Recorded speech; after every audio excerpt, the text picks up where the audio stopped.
Pak Nil doa jodoh untuk Pak Nil, tapi Pak Nil mimpi Sherry.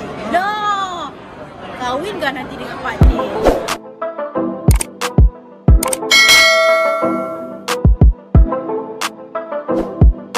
Tahun ni because kita dapat bersama dengan Datuk Seri Rosa buat live akustik. Dia nyanyi depan kita. So, itu pengalaman yang tak boleh dilupakan lah. Selama ni kita hanya dengar ataupun tengok dia kat TV kan. Tapi kali ni kita sendiri saksikan macam mana beliau menyanyi depan kita. And she is so sweet. Dia sangat baik. Keluarga dia melayan kita orang memang special. Datuk Seri Rosa masak juga. Antara signature dia adalah gorengan kangkung. Dan of course lah, tempe, tahu tu semua memang makanan wajib. Sebenarnya sebab Sherry bukanlah lahir daripada keluarga yang berduit lah maksudnya. Kita lahir daripada sebab ayah dah meninggal sewaktu usia 9 tahun dan ibu saya ibu tunggal yang bekerja keras. Jadi idola saya ataupun ikon saya, of course saya lihat mak saya bekerja keras untuk menyara 4 orang anak dia kan. So saya dah belajar daripada kecil untuk berdikari. Maksudnya bila mak saya kerja, saya kena pandai-pandai jaga diri sendiri.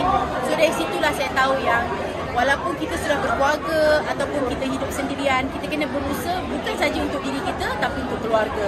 Dan apa yang saya buat sekarang ni, saya bekerja bukanlah untuk saya sendiri. Maksudnya untuk keluarga saya, komuniti saya juga.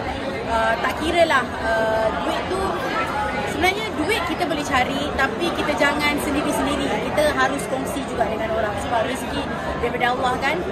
Jadi Allah pun sebenarnya nak kita berkongsi juga dengan orang lain. So kerja keras untuk dapatkan duit bukan apa, adalah untuk lebih sebenarnya untuk tidak menyusahkan orang lain.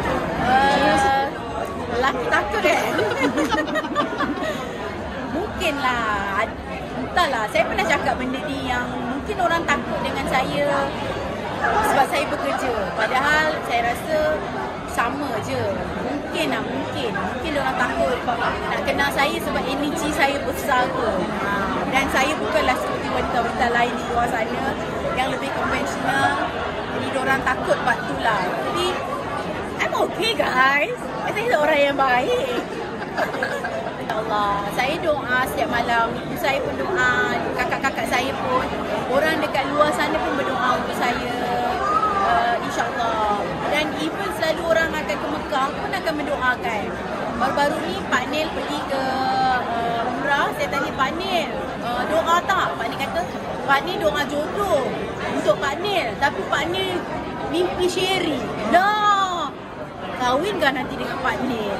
Jadi boleh panggil saya Datin Sherry InsyaAllah lah. Kalau ada rezeki, ada jodoh, ketentuan Allah, mungkin. Saya pun tak adalah mencari. Tapi kalau ada, kita tak tahu kan jalan hidup kita macam mana. Kalau ada, kita aminkan dulu Amin ya Rabbal Alamin. Okey, berkongsi rezeki tu of course lah. Pertama sekali adalah dengan keluarga kita sendiri. Yang kedua, Sherry ada rakan-rakan yang selalu buat program bersama dengan anak yatim, dengan Asnaf. Waktu tu kita join sekali. Sebab kita nak buat sendiri, kita tak tahu cara dia. Jadi bila ada kawan-kawan yang nak buat, kita kata boleh tak nak join sekali. Ada orang kata okey. So itu antara benda-benda yang Sherry buat lah.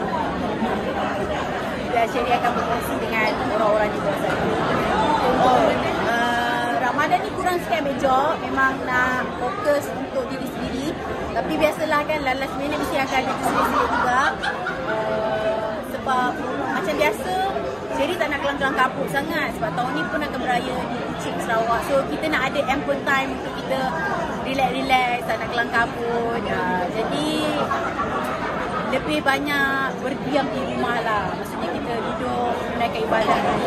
Rancangan raya tak ada sangat lah. Sebab raya ni mostly saya nak gembirakan atau hiburkan hati keluarga je. Jadi kebanyakannya saya lebihkan kepada family.